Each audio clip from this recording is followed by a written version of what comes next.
Okay, hello, Rehan. Thank you for letting me see your lesson just now.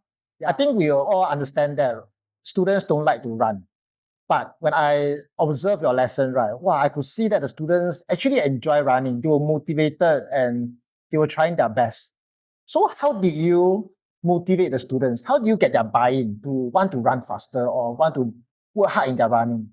So for this running activity, right, because the students are actually preparing for the school's cross country, which is happening in 2 weeks' time. So since the start of term 2, we have already been letting them know that they have this cross country to prepare for, and therefore I have set certain expectations for them that for every week we will be doing some form of running sessions. So I think I set the stage for them and told them that we are going to do running, and I also understand that running is something that not everybody may like to do. Okay, some of them will run outside during their own free time, but many of us would not like to run. So I show them that I understand. I tell them that I understand that running is not easy. Running is not easy, especially when you do it alone.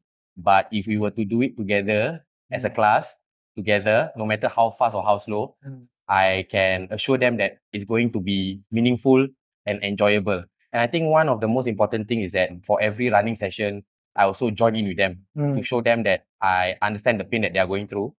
And I'm also here for them, journeying with them throughout these running sessions. I can really sense that throughout the lesson, right from the start, when you enter the class, when you prepare them, giving them the instructions, you are constantly showing the students that you actually understand them. And it's not the kind of fake kind of understand, but really I think you are constantly thinking about what the students are thinking. I think it's not easy to really constantly think from the student's shoe and what they're thinking, what they're going through, if they are running. And I think the way you give the instruction, the way you speak to the students, right, you're constantly making them feel that you really understand. And even the task that you ask them to do, right, you also try to make sure that every task is achievable to the students. And when they go through the process, when they go through the running, you're also like trying to make them feel good about themselves, like motivating them, like giving them some achievable target, asking their friends to look out for one another, to encourage one another. Wow, it's really a lot of things that you did just now in the lesson. So if you notice earlier, for the lesson itself, I gave them a choice board. Yeah. So there were 3 different activities that they can choose from. Yeah. But the main objective of the lesson was for them to complete 8 laps around the field. But what I did was I split the 8 laps into 3 different kinds of activities. But for each activity, the total distance will also add up to 8 laps. So I told them that I understand that 8 laps can be very scary for all of you to run continuously. Yeah. And I also understand that today's weather is not the best. So Yes. it was quite hot. Yeah, for the most part of the running route, it was very hot. So I told them that I totally understand, and that's why I'm giving you a choice board to choose from. But I also make it clear to them that if you feel that you can do more, so be it. Yeah, so I'm not going to hold you.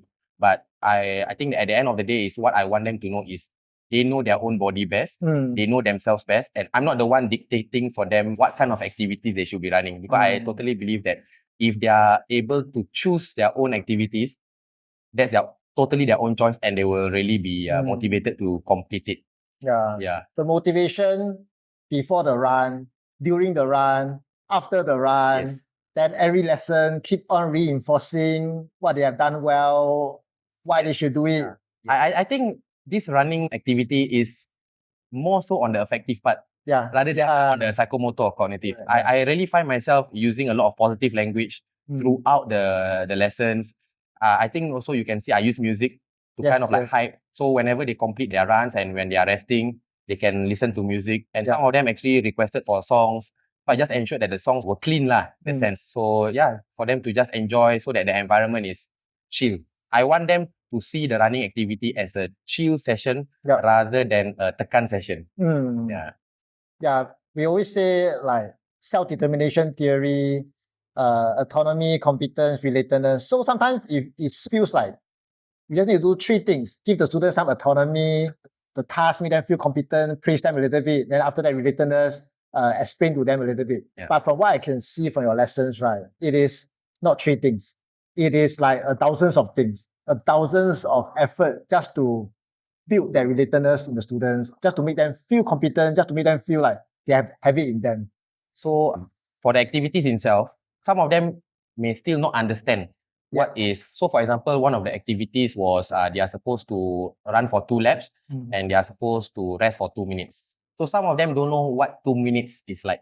So I have to make it clear for them. How does 2 minutes look like, or how does 2 minutes feel like? So if you don't have a watch with you, what you can do is perhaps you can just walk along the breadth of the field, to and fro, go for a slow walk, back and forth. That is roughly about 2 minutes. So I give this kind of understanding to them so that they understand, oh, okay, this is how 2 minutes like. I mean, when you say about 2 minutes, then you say 2 minutes times 10 laps. 2.4 kilometer, 20 minutes. Yeah. When you say that, it made me feel like, okay, 2 minutes is very achievable. Yeah. So for the last lap, I think I gave them a dessert.